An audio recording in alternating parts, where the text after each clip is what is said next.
नमः शिवाय। प्रिय शिव भक्तों, आज हम शिव पुराण की विशेष श्रृंखला श्री रुद्र संहिता के द्वितीय खंड के 35वें तथा 36वें अध्याय को सुनेंगे। जैसा कि आप पिछली वीडियो में आपने 33वां 34वां अध्याय सुना था, तो चलिए आज की इस पावन यात्रा को शुरू करते हैं। श्री रुद्र संहिता के 35वें अध्याय, जिसमें वीरभद्र का आगमन का वर्णन किया गया है। दक्ष बोले, हे विष्णु कृपा निधान, मैं बहुत ही भयभीत हूँ। आपको ही मेरी और मेरे यज्ञ की रक्षा करनी है। प्रभु, आप ही इस यज्ञ के रक्षक हैं। आप साक्षात यज्ञ स्वरूप हैं। आप हम सब पर अपनी कृपा दृष्टि बनाइए। हम सब आपकी शरण में आए हैं। प्रभु, हमारी रक्षा करें ताकि यज्ञ का विनाश ना हो। ब्रह्मा जी कहते हैं, हे मुनि नारद, इस प्रकार जब दक्ष ने भगवान विष्णु के चरणों में गिरकर उनसे प्रार्थना की, तो उस समय दक्ष का मन भय से बहुत अधिक व्याकुल था। तब श्री हरि ने दक्ष को उठाकर अपने मन में करुणा निधान भगवान शिव का स्मरण किया और शिव तत्व के ज्ञाता श्री हरि दक्ष को समझाते हुए बोले, दक्ष, तुम्हें तत्व का ज्ञान नहीं है, इसीलिए तुमने सबके अधिपति भगवान शंकर की अवहेलना की है। भगवान की स्तुति के बिना कोई भी कार्य सफल नहीं हो सकता। उस कार्य में अनेक परेशानियां आती हैं। जहाँ पूजनीय व्यक्तियों की पूजा नहीं होती, वहाँ गरीबी, मृत्यु तथा भय का निवास होता है। इसीलिए तुम्हें भगवान शिव का सम्मान करना चाहिए, परंतु तुमने महादेव का सम्मान और आदर सत्कार नहीं किया, अपितु तुमने उनका घोर अपमान किया है। इसी के कारण तुम्हारे ऊपर घोर संकट के बादल मंडरा रहे हैं। मैं तुम पर छाए इस संकट से तुम्हें उबारने में पूर्णतः असमर्थ हूँ। ब्रह्मा जी कहते हैं, नारद, भगवान विष्णु का वचन सुनकर दक्ष सोच में डूब गया। उसके चेहरे का रंग उड़ गया और वे घोर चिंता में पड़ गए। तभी भगवान शिव द्वारा भेजे गए गणों सहित वीरभद्र और महाकालिका उनकी सेनाओं सहित उस यज्ञशाला में प्रवेश हुआ। वे सभी महान पराक्रमी थे। उनकी गणना करना असंभव था। उनके सिंहनाद में सारी दिशाएं गूंज रही थीं। पूरे आसमान में धूल और अंधकार के बादल छाए हुए थे।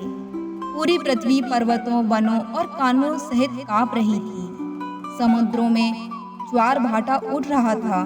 उस विशालकाय सेना को देखकर समस्त देवता आश्चर्यचकित थे। उन्हें देखकर दक्ष अपनी पत्नी के साथ भगवान विष्णु के चरणों में गिर पड़े और बोले, हे प्रजापालक विष्णु, आपके बल से ही मैंने इस विशाल यज्ञ का आयोजन किया था। प्रभु, आप कर्मों की साक्षी तथा यज्ञों के प्रतिपालक हैं। आप ही धर्म रक्षक हैं। अतः प्रभु श्री हरि, आप ही यज्ञ को विनाश से बचा सकते हैं। इस प्रकार दक्ष की विनती पूर्ण बातों को सुनकर श्री हरि उन्हें समझाते हुए बोले, दक्ष, निश्चय ही मुझे इस यज्ञ की रक्षा करनी चाहिए, परंतु देवताओं के क्षेत्र नैमिषारण्य की उस घटना का स्मरण करो। इस यज्ञ के आयोजन में क्या तुम उस घटना को भूल गए हो? यहाँ इस यज्ञशाला की और तुम्हारी रक्षा करने में कोई देवता समर्थ नहीं है। इस समय जब महादेव जी के गढ़ और उनके सेनापति वीरभद्र तुम्हें भगवान शिव का अपमान करने का दंड देने आए हैं, उस समय कोई मूर्ख ही तुम्हारी सहायता को आगे आ सकता है। दक्ष केवल कर्म ही समर्थ नहीं होता, अपितु कर्म को करने में जिसके सहयोग की आवश्यकता होती है, उसका भी उतना ही महत्व होता है।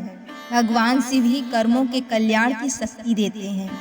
जो शांत मन में भक्ति पूर्वक उनकी पूजा अर्चना करता है, महादेव जी उसे तत्काल ही उस कर्म का फल देते हैं।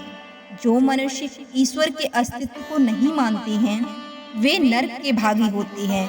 दक्ष, यह वीरभद्र शंकर के गणों का ऐसा सेनापति है जो शिव जी के शत्रु का तुरंत नाश कर देता है। निसंदेह यह तुम्हारा तथा यहाँ पर उपस्थित सभी लोगों का नाश कर देगा। शिव जी की आज्ञा का उल्लंघन कर मैं तुम्हारे यज्ञ में आया हूँ, जिसका दुष्परिणाम मुझे भी भोगना पड़ेगा। अब इस विनाश को रोकने की शक्ति मेरे पास नहीं है। यदि हम यहाँ से भागकर स्वर्ग, पाताल और पृथ्वी कहीं भी छुप जाएं, तो भी वीरभद्र के शस्त्र हमें ढूंढ लेंगे। शिव जी के सभी गण बहुत शक्तिशाली हैं। यह कह ही रहे थे कि वीरभद्र अपनी अजय सेना के साथ यज्ञ मंडप में आ पहुंचा। हर हर महादेव। श्री रुद्र संहिता के 36वें अध्याय, जिसमें श्री हरि और वीरभद्र के युद्ध का वर्णन मिलता है। ब्रह्मा जी कहते हैं, नारद, जब शिवजी की आज्ञा पाकर वीरभद्र की विशाल सेना ने यज्ञशाला में प्रवेश किया तो वहां उपस्थित सभी देवता अपने प्राणों की रक्षा के लिए शिवगणों से युद्ध करने लगे, परंतु शिवगणों की वीरता और पराक्रम के आगे उनकी एक न चली। सारे देवता पराजित होकर वहां से भागने लगे। तब इंद्र आदि लोकपाल युद्ध के लिए आगे आए। उन्होंने गुरुदेव बृहस्पति जी को नमस्कार कर उनसे विजय के विषय में पूछा। उन्होंने कहा, हे गुरुदेव बृहस्पति, हम यह जानना चाहते हैं कि हमारी विजय कैसे होगी। उनकी यह बात सुनकर बृहस्पति जी बोले, हे इंद्र, समस्त कर्मों का फल देने वाले तो ईश्वर हैं। सभी को अपनी करनी का फल अवश्य भोगना पड़ता है। जो ईश्वर के अस्तित्व को जानकर और समझकर उनकी शरण में आकर अच्छे कर्म करता है, उसी को उसके सत्कर्मों का फल मिलता है। परंतु जो ईश्वर की आज्ञा के विरुद्ध कार्य करता है, वह ईश्वर द्रोही कहलाता है और उसे किसी भी अच्छे फल की प्राप्ति नहीं होती है। उन परम पुण्य भगवान शिव के स्वरूप को जानना अत्यंत कठिन है। वे सिर्फ अपने भक्तों के ही अधीन हैं, इसीलिए उन्हें भक्त वत्सल भी कहा जाता है। भक्ति और ईश्वर सत्ता में विश्वास न रखने वाले मनुष्य आदि वेदों का 10,000 बार भी अध्ययन कर लें तो भी भगवान शिव के स्वरूप को भली भांति नहीं जान पाएंगे। भगवान शिव के शांत, निर्विकार एवं उत्तम दृष्टि से ध्यान करने एवं उनकी उपासना करने से ही शिव तत्व की प्राप्ति होती है। तुम उन करुणा निधान भगवान महेश्वर की अवहेलना करने वाले उस मूर्ख दक्ष के निमंत्रण पर यहाँ इस यज्ञ में भाग लेने आ गए हो। भगवान शिव की पत्नी देवी सती का भी इस यज्ञ में घोर अपमान हुआ है। उन्होंने इसी यज्ञ में अपने प्राणों की आहुति दे दी है। इसी कारण भगवान शंकर ने रुष्ट होकर इस यज्ञ का विध्वंस करने के लिए वीरभद्र के नेतृत्व में अपने शिवगणों को भेजा है। अब इस यज्ञ के विनाश को रोक पाना किसी के वश में नहीं है। जब चाहकर भी तुम लोग कुछ नहीं कर सकते। बृहस्पति जी के ये वचन सुनकर इंद्र सहित अन्य देवता चिंता में पड़ गए। सभी वीरभद्र और अन्य शिवगण उनके निकट पहुंच गए। वहां वीरभद्र ने उन सभी को बहुत डांटा और फटकारा। गुस्से से वीरभद्र ने इंद्र सहित सभी देवताओं पर अपने तीखे बाणों से प्रहार करना शुरू कर दिया। बाणों से घायल हुए सभी देवताओं में हाहाकार मच गया और वे अपने प्राणों की रक्षा के लिए यज्ञ मंडप से भाग खड़े हुए। यह देखकर वहां उपस्थित सभी ऋषि मुनि भयभीत होकर श्री हरि के सम्मुख प्राण रक्षा के लिए प्रार्थना करने लगे। तब मैं और विष्णु जी वीरभद्र से युद्ध करने के लिए उनके पास गए।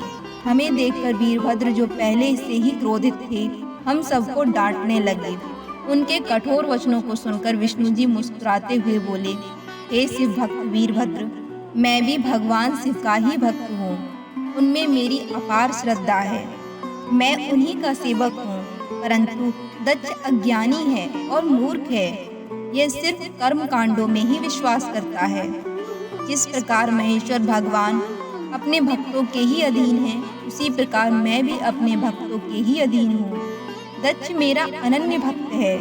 उसकी बारंबार प्रार्थना पर मुझे इस यज्ञ में उपस्थित होना पड़ा।